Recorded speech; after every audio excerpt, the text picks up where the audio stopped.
Hello, hello. We're going to talk about dairy products today because it's something that I really kind of go after a lot. And so many times people go, why? Why do you hate dairy?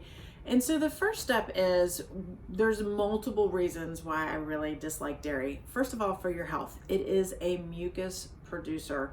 So it's going to make sinuses, ear infections, throat, lungs, stomach not work really quite as well. It tends to trap the mucus, so it's going to trap infections, and we're just more susceptible to being very, very ill.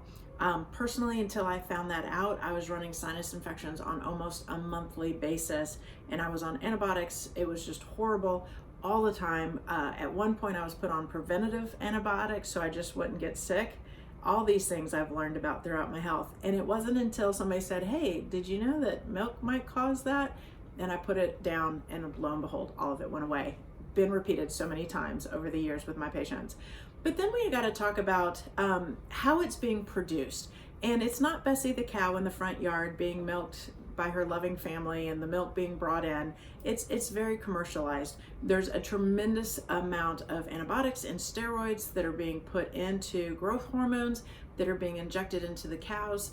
They're not living really fantastic lives. And so many of them are very, very sick, and they can't produce more than what they have. And that is the biggest thing that I talk about, is you can't expect a sick animal to give you a health product. It just doesn't work that way.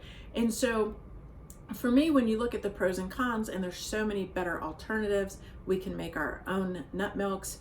We can do organic. That's at least a step up. We can look at goat or sheep. There's other animals that do produce milk. But above all, we're kind of like the only species around that drinks another species' milk. So that's a little bizarre too. You never see a giraffe walk up to a lion and ask for a hit, right? So let's just think about this a little bit differently. Let's maybe make our own milks, or maybe see how you can just step away from the milk altogether and see how your health improves. Talk to you soon. Bye-bye.